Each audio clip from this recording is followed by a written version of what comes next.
Hey guys, so this video is in response to some requests from my followers about what I eat.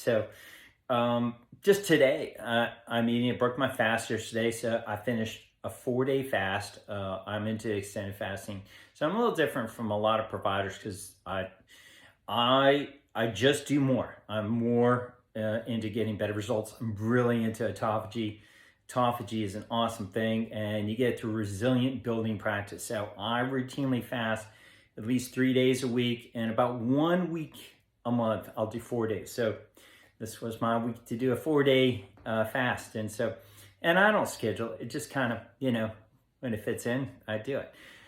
So I broke my fast last night at the Churrascaria, ate a lot of meat, and today I got up and had more meat for breakfast. I had steaks, leftover steaks from my family, and then I had my lunch. So my lunch, I got this out, and I thought, well, maybe I'll take a picture and go through it. So this is kind of a typical meal, and all my meals are different, but let's go through it. It's probably going to be unlike a meal that you've had before, but let me cover it and try to explain what it is. So first of all, you see that I have a natural wood surface and I have some natural stuff around it. Listen, you just do better eating meals in nature. So if you can't be outside, today it was cold and rainy and kind of miserable in Minnesota.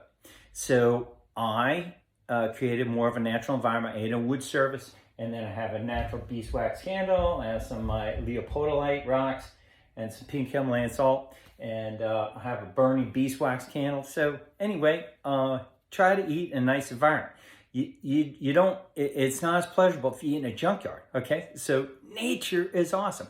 Create a natural environment. That's what I try to do. I look for a natural space, a nice space to eat in, not a gross, unpleasant, distressing. Nature is awesome. So if I can't get in nature, I create more of a natural environment. So let's hit it right away down here. Bone marrow. So I get grass-fed, grass-finished soup bones, and they're already cut, and I grill them. I roast them, and I consume with some pink Himalayan salt on it. It's awesome. It's great tasting. Tastes just like fat off a grass-fed steak.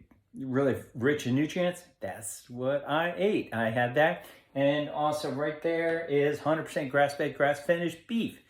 And so I had 2 pounds of burgers. So I just grill them on a grill.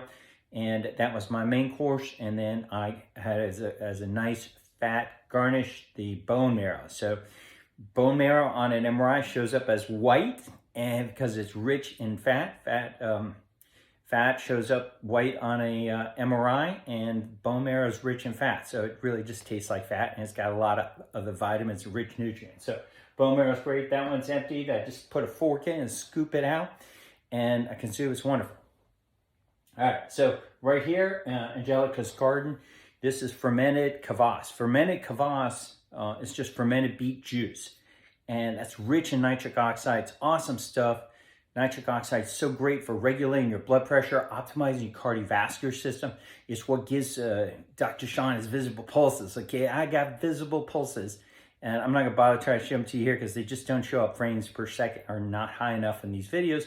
But you come see me, or you ever run into me, I will show you my visible pulses. And nitric oxide is a big reason why I have them. Okay, all the awesome things I do, strategies I developed from the National Science Foundation, really optimize nitric oxide. So having some kvass, interesting. I've been reading that kvass is being considered to be banned by the International Olympic Committee because it so significantly increases human performance, probably through nitric oxide. So, studies show it increases performance by 29% in advanced athletes. So get yourself some kvass, and it's fermented, so it's reduced the sugars and carbohydrates, otherwise rich in beet juice. Fermentation is the way it gives it a nice healthy microbes and without all the sugar. So kvass is a great drink. This creme fraiche, which is a fermented dairy product.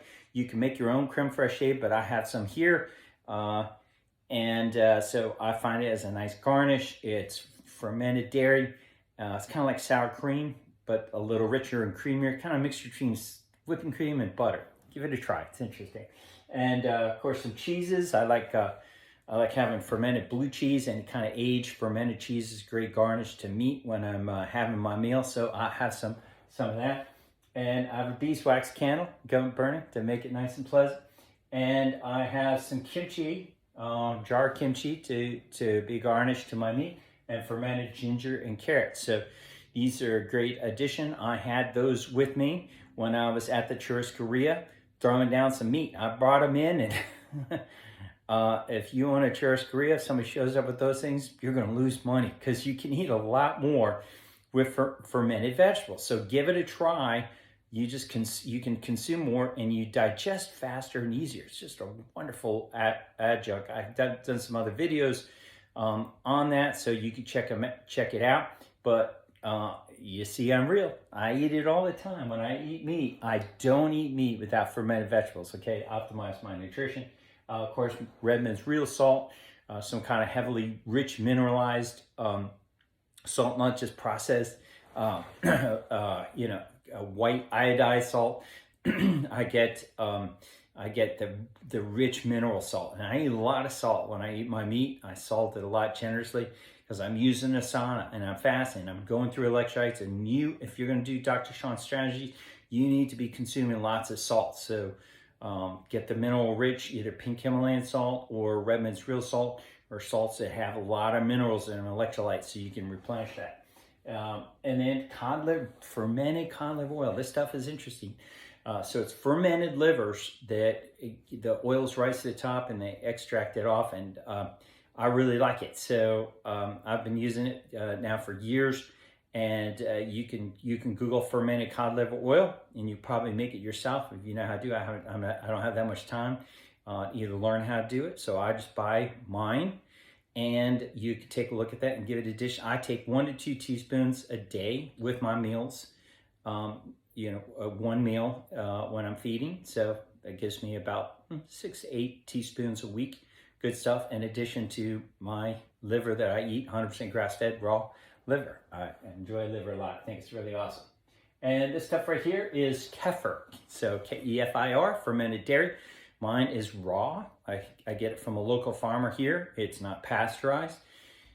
It's raw. It's 100% grass-fed, 100% grass-finished, and it's organic. It's non-homogenized, besides not being pasteurized. So it's really, really awesome stuff.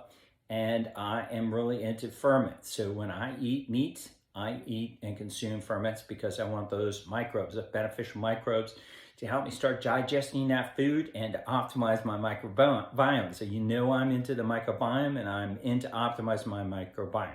All right, so that's my meal. That's what I had today for lunch. As always, if you like this video, give it a like. Consider subscribing to me if you want more of this content, and maybe share it with other people who can find out about me and what I do. I'm into health and performance optimization, and I love to be able, my passion is to help other people understand the benefits of really optimizing health, not just get healthy. I'm about optimization, okay? If you want to be a great basketball player, you can't just be a little bit good. I'm like, hey, let's really be awesome with our health, so we can create some role models, get other people excited about health optimization. Because why? It optimizes your body, it optimizes your health, it optimizes your life. So share this video with other people so other people can find my content. And as always, you got any questions or comments, I love to take them. So go ahead and put them in there. And I will look forward to seeing you again on another health optimizing video. Dr. Sean out.